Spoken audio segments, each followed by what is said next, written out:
Olá, você que acompanha o meu canal. Antes da nossa entrevista de hoje, eu quero primeiro te agradecer por estar sempre aqui acompanhando o TV Saudade Entrevista.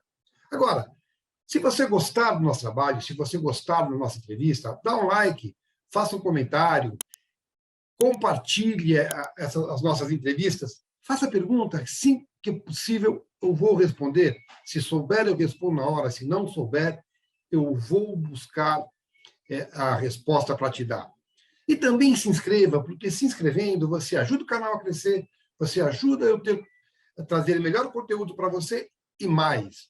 Você recebe automaticamente a mensagem, a informação do novo conteúdo que acaba de chegar. Então, curte aí. Vamos agora à nossa próxima entrevista.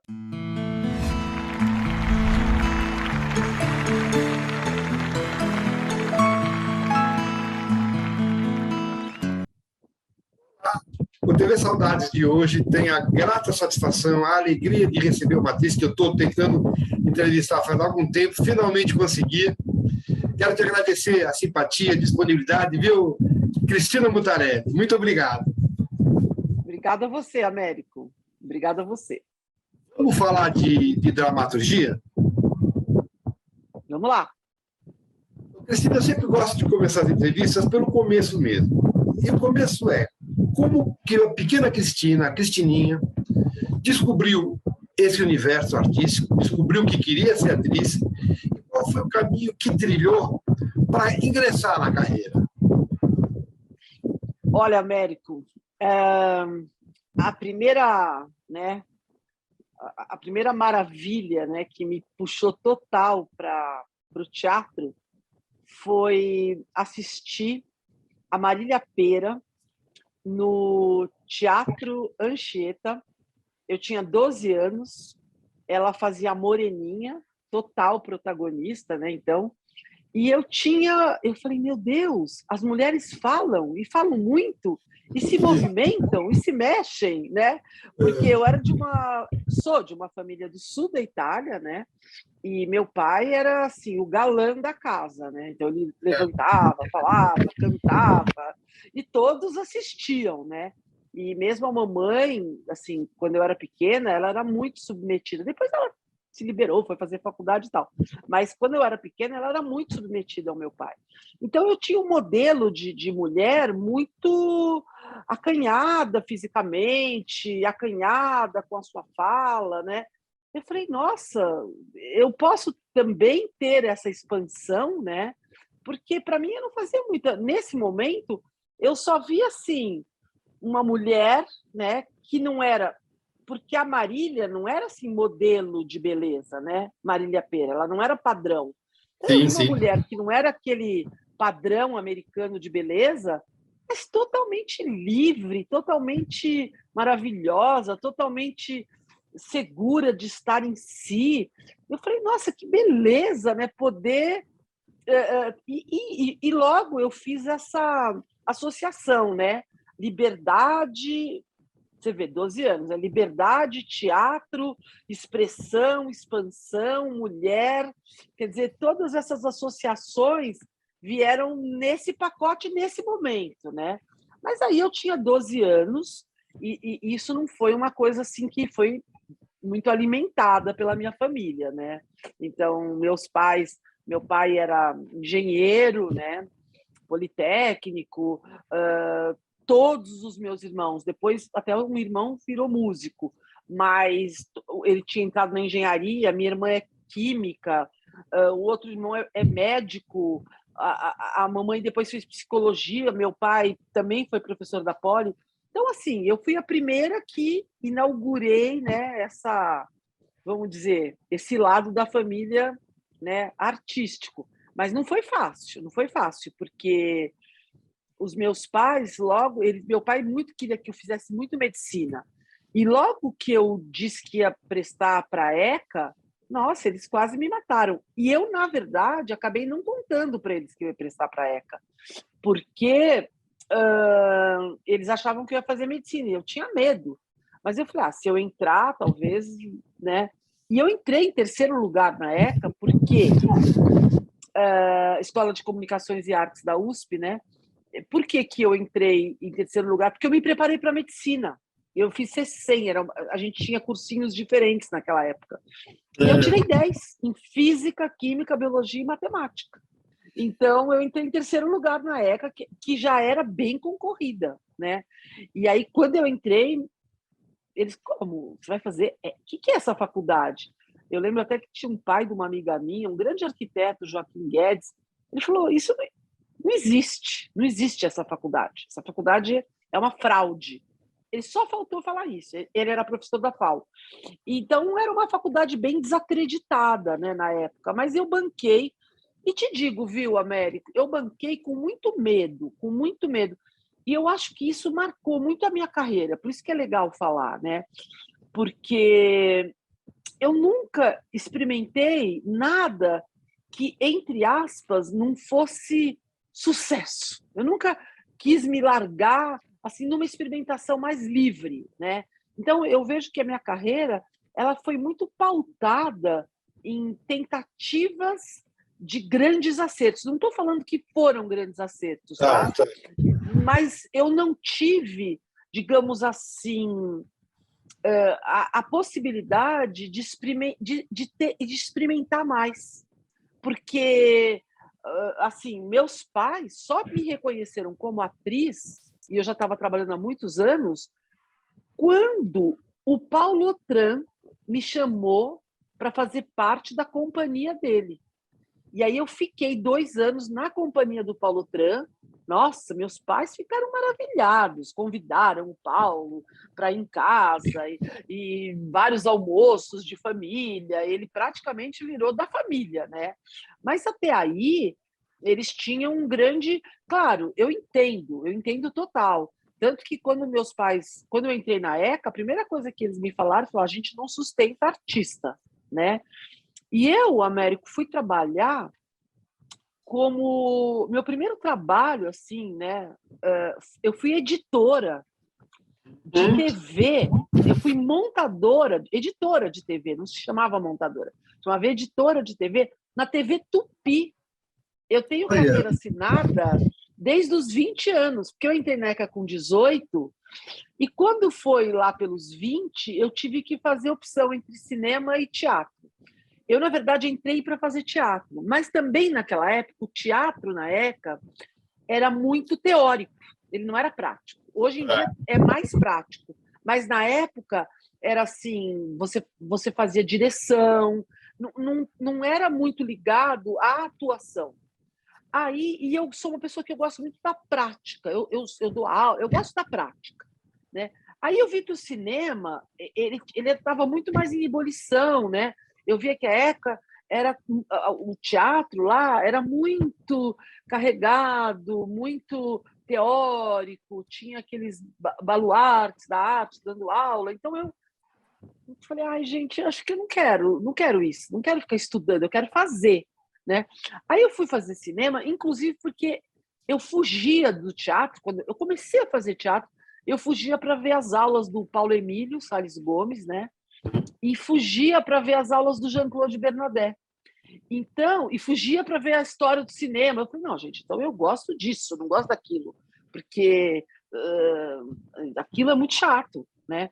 Então eu fui um pouco pelo meu faro, assim, sabe? Aí terminei cinema e fui trabalhar na TV. Terminei, não, no segundo ano da ECA, eu fui trabalhar na Tupi, porque eu tinha que trabalhar. E meu pai falou, você não tem que trabalhar, porque você vai ter que se encaixar, porque no que você vai trabalhar, né? Eu acho até, América, eu vou falar uma coisa bem íntima que agora me passou pela cabeça.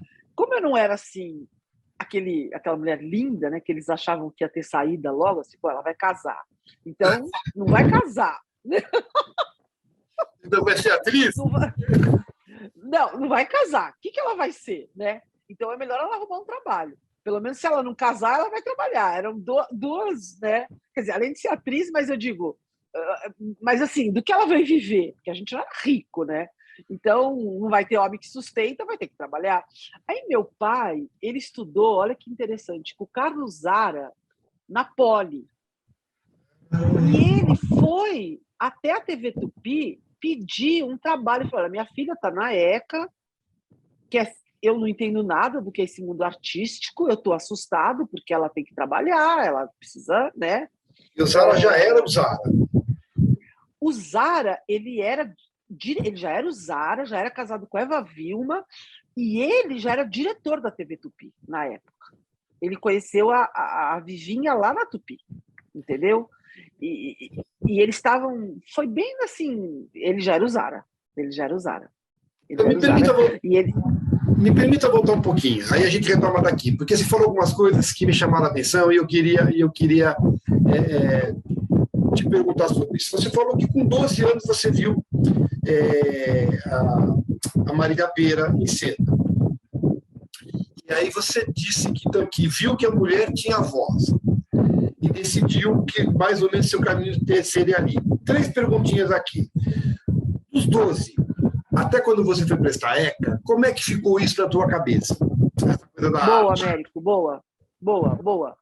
Então, olha só que interessante. Aí, eu sempre por baixo do pano com a minha família, porque eu via que meu pai, até depois eu te conto, mas eu posso até te contar agora, eu escrevi uma peça, até depois posso até eu acho que tem PDF, se chama Pai, que a Beth Coelho fez no teatro, com direção do Paulo Tran, fui indicada, enfim, foi uma peça bem... eu até peguei para te mostrar assim, a capinha da peça, né? Então, essa peça foi feita na Itália, foi feita no Rio, pela Rita Elmore, tudo.